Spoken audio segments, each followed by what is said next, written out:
Oi, gente, como é que vocês estão? Quem vos fala sou eu, Júlio Altoé, para mais uma aula de Ciência dos Materiais. Na nossa aula 12, a gente vai dar continuidade ao capítulo 3 do Callister, dando uma aula de sistemas cristalinos e pontos cristalográficos. Vamos lá?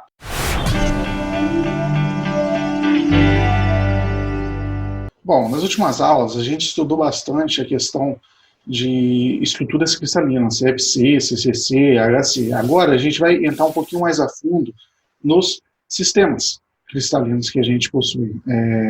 E um primeiro ponto para a gente estudar esses sistemas é exatamente a gente estudar os parâmetros da rede cristalina.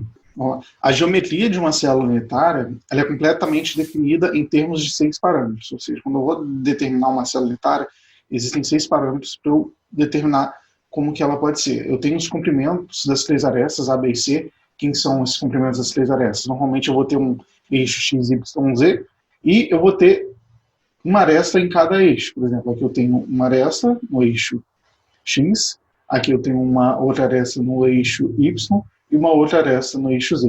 Elas não necessariamente vão ser iguais. Quando elas são iguais, eu tenho uma estrutura cúbica.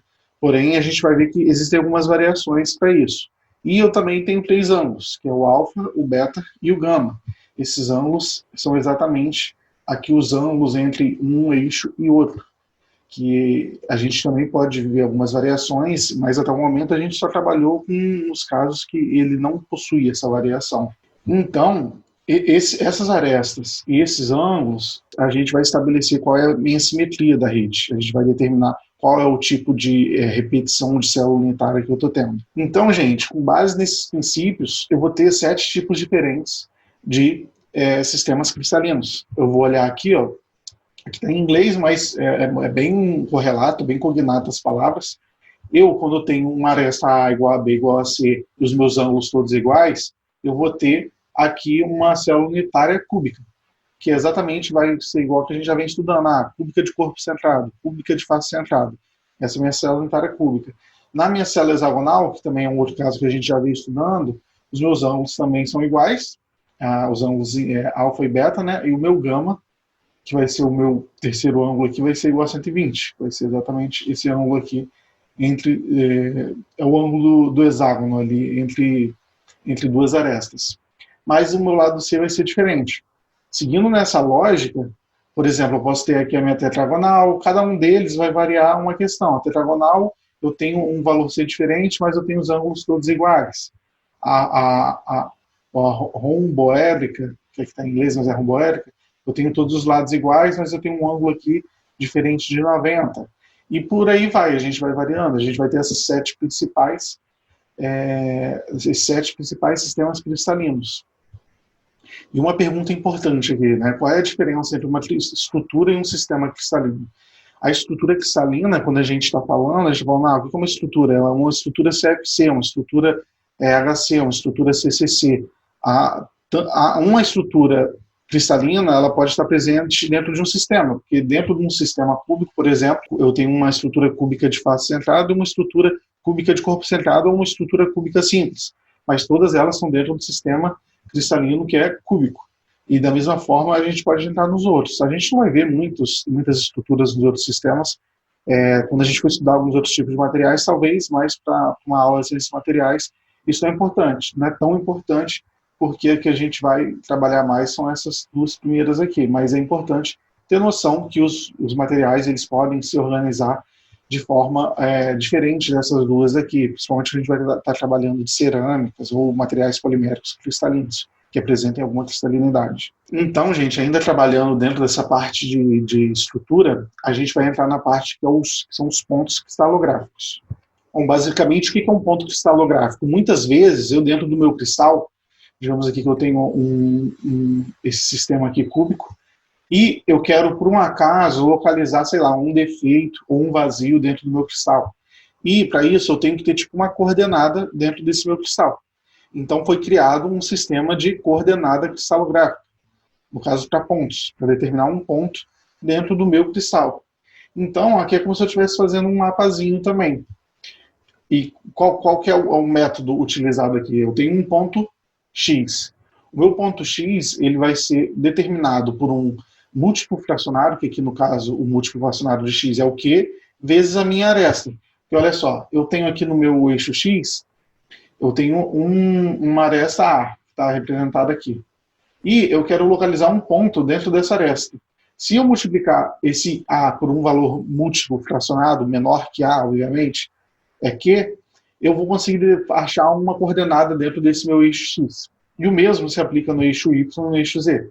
Aqui no meu eixo Y, eu vou ter uma aresta B. Se eu multiplicar ele por um múltiplo fracionário, que eu vou chamar aqui de R, eu vou também localizar um ponto dentro desse eixo Y, mesmo no Z. Então, quando eu te der 3 múltiplos fracionários em relação às minhas arestas, eu consigo localizar um ponto. Aqui, por exemplo, eu andei aqui um ponto Q em função X, aí depois eu andei em Y, mais um RB, e depois eu andei um SC em Z. Então, eu determinei que esse aqui é o meu ponto na minha coordenada cristalográfica. A gente vai ver nas próximas aulas, inclusive, quando a gente for estudar a questão de direção e de plano, que é bom entender bem já como funciona esse início, porque depois começa a complicar um pouquinho a visualização, e é bom já entender a base, desde os pontos, para depois a gente entender melhor as direções e os planos. Mas isso aí fica para as próximas aulas. Vamos pegar aqui um pequeno exemplo para determinar um ponto cristalográfico. Olha só, para uma célula unitária mostrada em A, eu tive uma célula unitária aqui que a gente já pode ver que ela não possui todos os lados iguais. Ó. O meu lado B aqui, o meu lado A e o meu lado C são totalmente diferentes. E ele me pediu para localizar um ponto com coordenadas 1/4, 1 e 1 meio. O que é esse 1/4, 1 meio? Aqui é na X, aqui é no Y e aqui é no Z.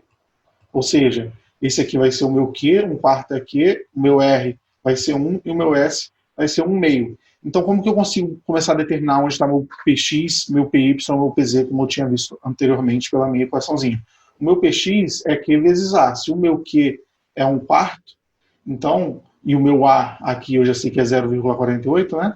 Ele me deu os valores de A, B e C. Então é só multiplicar. 1/4 vezes 0,48 vai dar 0,12 nanômetros. Então eu venho aqui no meu cubinho e ando em X 0,12 nanômetros. O mesmo eu vou fazer para o Y.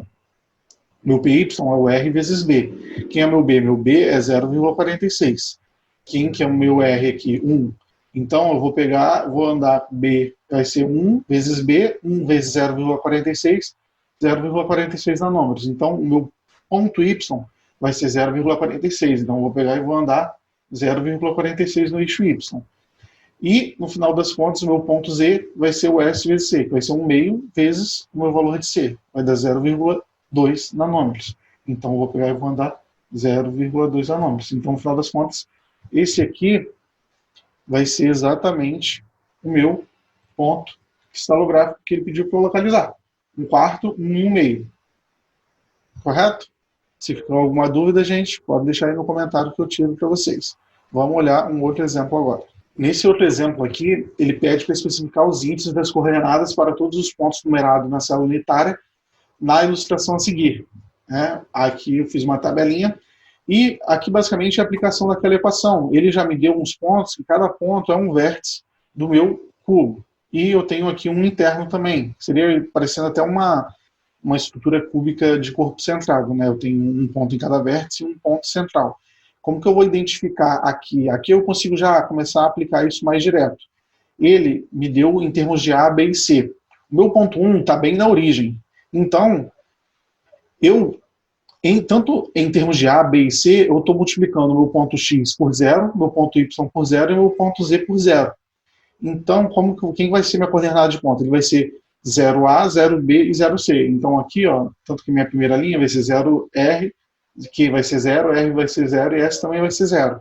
Aqui no meu ponto 2, eu não estou locomovendo nada nem em Y, nem em Z. A única coisa que eu estou variando aqui é o meu eixo X.